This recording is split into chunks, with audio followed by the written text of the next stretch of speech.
네, 안녕하세요. 저는 오늘 이 자리에서 이성희 작가님의 작품에 대해서 이야기하게 될 이연숙이라고 하고요. 우선 작품에 대해 말하기 전에 작품을 먼저 보는 것이 우선이라고 생각이 됩니다. 먼저 이것은 2006년 전시인 라이프스케이프고요. 슬라이드는 시간 관계상 2초에 한 번씩 넘기면 될 것 같아요. 작품 크기는 전시됐을 당시 작품 크기는 1m, 가로 세로 1m였고요.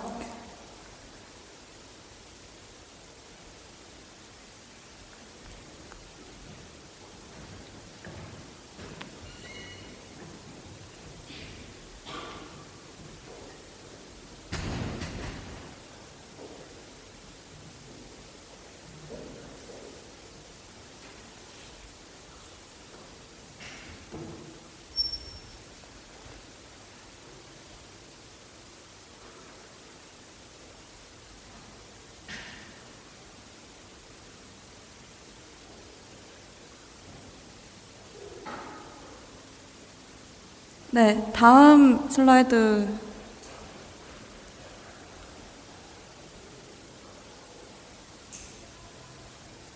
이건 2012년 전시인 스틸 라이프입니다. 이건 이제 자동으로 넘어가게 두면 될 것 같아요. 이것으로 작품을 물론 설명하는 거는 충분하지 않겠지만 적어도 여기 계신 분들께는 어떤 인상을 주리라고는 생각이 되고요.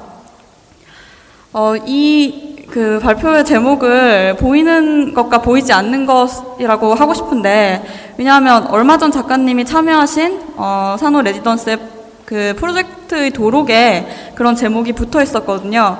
작가님은 의도하지 않았다고 하셨지만, 그래서 우연하게 끌어들여진 개념이긴 하지만 듣자마자 자동적으로 바르트가 떠올랐습니다. 바르트가 밝은 방에서 사진 매체를 설명하고자 했을 때 동원됐을 법한 수사일 겁니다. 사진을 봄에 있어서 우리는 그 장소에 있었던 어떤 사건, 인물, 장소를 봅니다. 사진 예술이 사진기라는 기계의 발명 없이는 이루어질 수 없었다는 점에서 우리는 이런 외부적 맥락에서 탈각해 하나의 이미지와 맞닥뜨리게 됩니다.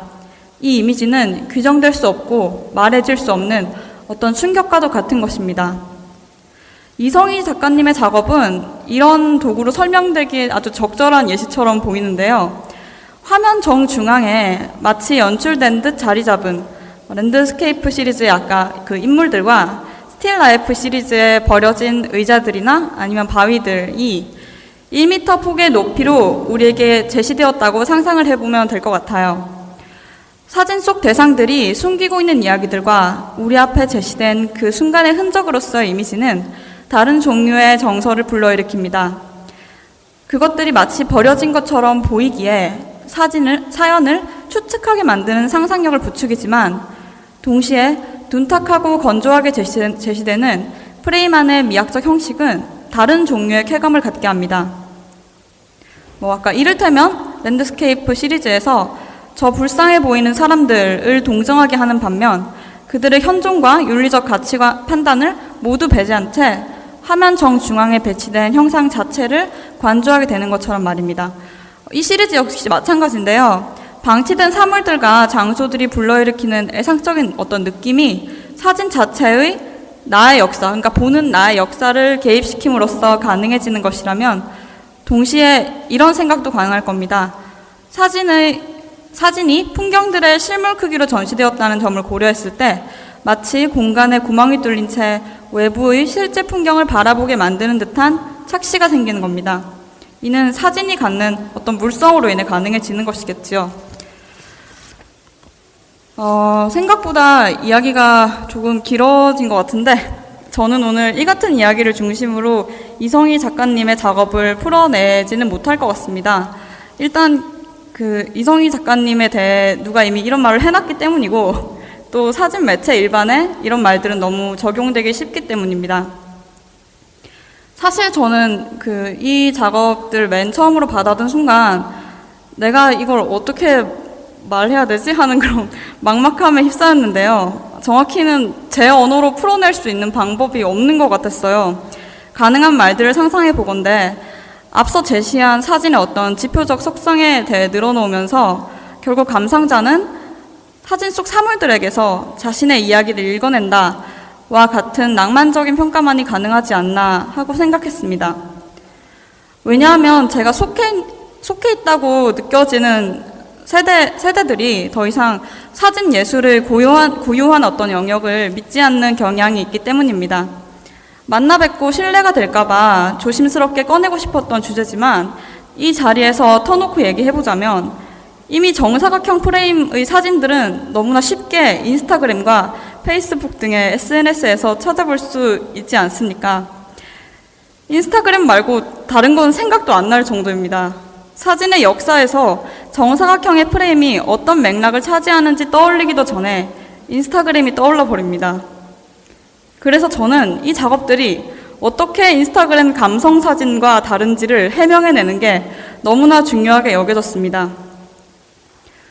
실제로 인스타그램을 사용해보면 소위 인스타그램 예술 사진가들이 많습니다.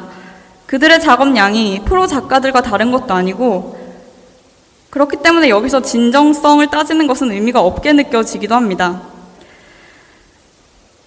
전시장에서 이 작업들이 크게 프린트된 채로 작가님이 통제한 공간적 배치에 따라 감상자들이 감상하는 것은 충분히 그 현장성이라는 것으로 인해 다른 맥락이 획득될 수야 있겠지만 그것만으로 어떻게 인스타그램 사진들과 다른지 해명해내는 게 힘들 것 같았습니다.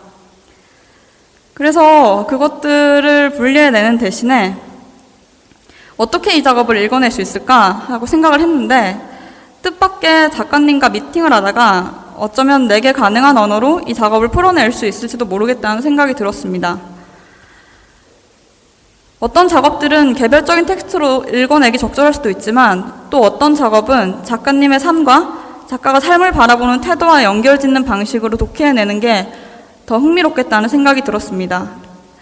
예를 들자면 이렇습니다. 사진이라는 매체가 우연히 만들어내는 어떤 효과라는 게 실제한다면 왜 작가님이 하필 사진에 이끌리고 여전히 사진으로 작업을 하고 계시는지를 질문할 수 있을 것 같았습니다. 작가님이 최초로 관심을 가졌던 분야가 다큐멘터리라는 사실은 흥미롭습니다. 사진은 그 같은 리얼리티를 재현해내기에 전형적인 매체입니다. 하지만 시간이 지나서 작가님은 사진이 반드시 실제를 투명하게 반영하는 것이 아님을 시선 자체에 얼마든지 왜곡이 개입될 수 있다는 사실을 인정하게 되었다고 하셨습니다. 때문에 라이프스케이프 시리즈에서 작가님은 인물들의 멀찍이 떨어진 채 그들을 평가하지 않는 최대한의 어떤 중립적인 거리를 유지하려고 하시는 것처럼 보입니다. 이 시리즈 역시 마찬가지로 어떤 의미로 이 사물들에 대해서 내가 알지 못함을 인정하고 관조하는 태도로 혹은 어쩌면 존재할지도 모르는 이 사물들의 사연을 들려주고 싶어 하는 것 같습니다. 이 같은 태도는 작품의 투시가 대체로 정중앙을 향해 있다는 점에서 어떤 강박적일 정도의 윤리적 거리감을 유지하는 것처럼 읽히는데 왜냐하면 그것은 작가의 눈높이가 아니라 보는 이의 눈높이, 작품 안에서의 가장 중립적인 눈높이를 전제하는 것처럼 느껴지기 때문입니다. 단순히 인물을 대상으로 촬영할 때 고려되는 조심스러움 뿐만 아니라 대상이 사물임에도 불구하고 이 같은 낮은 자세를 취한다는 것은 작가님의 삶 전체를 아우를 수 있는 어떤 태도처럼 보입니다. 자신의 이야기, 작가님의 이야기를 가장 낮은 곳에, 가장 내밀한 곳에 숨기고 대상의 이야기를 전달해주는 그런 작가님의 대상을 다루는 태도는 마치 사려 깊은 상담자 같습니다. 이해할 수 없고 나와는 다른 저 타인들, 저 대상들을 아는 척하고 파고 들어가는 오해의 그런 위험을 감수하는 대신 대상과 나의 필연적인 거리를 전제하고 멀찍이 떨어진 관찰자의 시선으로 대상을 오랫동안 지켜보는 배려, 그 자체가 작가님의 작품을 아우르는 태도가 아닐까 싶습니다. 물론 가로 세로 1m로 프린트된 사진의 물성 자체가 피사체를 지배하려는 예술가적 욕망이 아니라고 말할 수는 없겠습니다. 그러나 창작자로서 우연히 건져진 어떤 대상을 그냥 우연히 던져놓고 우연히 알아서들 읽으라고 말하는 게 오히려 더 무책임한 태도라고 생각이 듭니다. 사진의 크기가 곧바로 촬영자의 자의식이나 욕망의 크기와 등가될 수는 없다고 생각합니다. 오히려 관찰자의 시선 자체로 관객을 끌어들이기 위한 장치로서 이 같은 시도가 유의미해지는 것 아닌가 싶습니다. 작가님이 좋아하신다는 문구인 태도가 형식을 만든다는 유명한 전시 제목을 떠올리게 합니다. 태도가 형식이 될 때를 기획한 하럴드 제먼의 최초의 관심은 보다 구체적으로 정치적인 것이었겠지만 작가님의 작업에 적용하지 못할 이유는 없다고 생각합니다. 무리하게 느껴지긴 하지만 제 관점을 보다 진전시키자면 이성희 작가님의 작업을 페미니즘의 주제들과 연결할 수 있는 지점들이 있다는 생각이 듭니다. 이것은 작가님의 개인사적인 이야기를 듣고 난 뒤 떠오른 어떤 가능성에 가까운 것인데요. 작가님이 자기 서사를 재현하고 작가님의 이야기를 어떤 고정된 진리로 드러내고 선언하는 대신에 어떤 대상들의 현존을 제시하고 노출시킴으로써 매개자, 전달자의 역할에 충실한 방식을 택하는 것은 어쩌면 유일하게 작가님의 목소리를 재현할 수 있는 방법인지도 모른다는 생각이 들었습니다. 자신의 이야기를 하지 않음으로써 사진이 보여주는 현존 자체에 기댐으로써 자신의 관점을 드러낼 수밖에 없는 어떤 한계는 생물학적인 여성의 특질로 환원될 수는 없을 것입니다. 오히려 그 같은 한계는 이미지 자체의 유혹적이고 강력한 힘에 의해 파괴되는 것에 가깝습니다. 관찰자 전달자로서 아무 말도 하지 않지만 그 같은 사실로 인해 작가님의 목소리가 역설적으로 들리게 되는 상황은 고립된 여성적 목소리를 외부로 끄집어내는 가능성을 제시하는 것 같기도 합니다. 보이지 않는 것과 보이는 것은 어쩌면 분리된 두 가지 해석의 가능성이 아니라 한 대상 속에 이미 분리될 수 없이 용해된 채로 남겨져 있는 목소리 자체가 아닐까 생각했습니다. 저로서도 아직 정리되지 않은 모호한 생각들을 자신 있는 척하며 풀어내는 것은 곤혹스러운 일입니다. 하지만 가능한 방법론으로 이성희 작가님의 작업을 읽어내고 싶었습니다. 저의 발표는 저의 이야기는 여기까지입니다. 들어주셔서 감사합니다.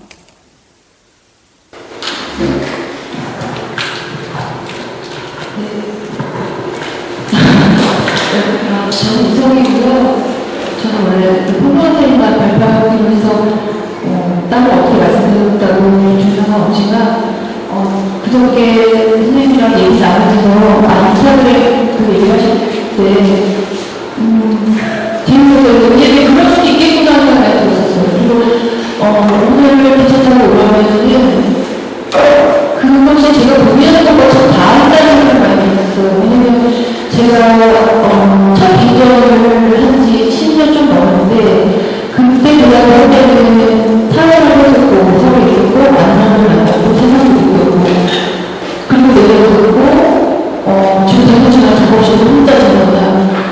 거기 전투적인 일상적인 에서 나한테 물리적으로 자기 좋은 시간을 학교가 내가 작업실 몇 시에 오셔서 갈 수 있을까? 근데 이런 걸 생각하면서 할 때는 내가 온전히 작가라는 생각을 하면서도 점점점 작업이 내 외부 세계를 바라보는 거에서 자꾸 제 내면적으로 들어오는 작업이 자꾸 툭툭 나오면서 하는 생각이 들어요. 내가 왜 작업을 하는 걸까? 왜 작업을 하는 거지? 쉽지 않은 본질적인 질문을 자꾸 스스로 하게 되는 거예요. 그러다가 선생님 그런 질문 던졌을 때 이 계획에 소개해서 그냥 존재적으로 내가 또 세상에 어떤 얘기를 하는 게 아니라 내 얘기를 어쩌면 사회적으로 얘기를 하고 있는 이런 작업을 하는 이것이 나한테 어떤 의미일까? 작가로서 어떤 의미일까? 심지어 너무 비생산적인 거 아닌가 하는 생각이 들었어요. 왜냐면 언제나 쓸 수 있는 모든 시간과 에너지를 다 쏟고 있는데